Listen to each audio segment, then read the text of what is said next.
Аномальная жара привела к трагедиям сразу в нескольких регионах России. Они оказались в огне. Стихийное бедствие, причем огромного масштаба, обрушилось на Рязанскую, Московскую, Нижегородскую, Владимирскую, Воронежскую области, Республику Мордовия, на другие наши территории.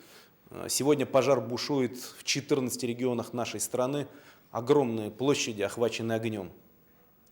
Министерство по чрезвычайным ситуациям вместе с другими нашими структурами предпринимает все меры, которые только возможны для того, чтобы локализовать пожар и, самое главное, спасти людей. Мною даны указания Министерству обороны, другим силовым структурам, чтобы они подключились к этой работе. Мы сегодня должны использовать все имеющиеся у нас возможности, чтобы противостоять стихии, а это очень непросто.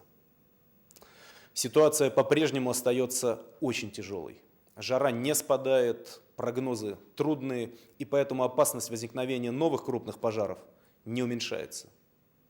Сегодня я подписал указ об объявлении чрезвычайной ситуации в ряде регионов нашей страны, которые наиболее страдают от огня. Но многое зависит от нашего с вами поведения. В городе тяжело, душно, очень жарко, хочется поехать за город, на природу. И вот здесь нужно быть очень внимательными и осторожными. Помнить, что любая брошенная спичка может привести к непоправимой беде. И это не банальность, это так и есть. Наша главная задача сегодня – помочь пострадавшим как можно скорее вернуться к нормальной жизни. Ведь более 2000 наших с вами граждан остались без крова.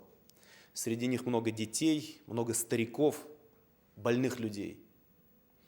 У многих семей вообще не осталось ничего, все уничтожил огонь. Это огромная трагедия. Государство, безусловно, понимает свою ответственность. Мною были даны указания правительству, властям регионов о выделении средств каждому пострадавшему. И такие средства уже начали выделяться. Я вчера разговаривал с главами субъектов федерации, они мне доложили о том, что сделано, как деньги идут уже. Вопрос восстановления жилья.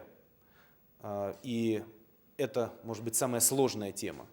Но мы должны построить новые дома для всех, кто остался без крыши над головой. И сделать это нужно до наступления холодов. Такие решения также приняты. Средства для этого предусмотрены, но действовать нужно крайне быстро. Поэтому существующие бюрократические сроки будут мною сокращены. Я определю конкретных подрядчиков, которые незамедлительно, без тендеров, без конкурсов начнут свою работу. В этой ситуации это оправдано. Власти выполнят свои обязательства. Но это не значит, что все мы, граждане Российской Федерации, должны остаться в стороне от общей беды.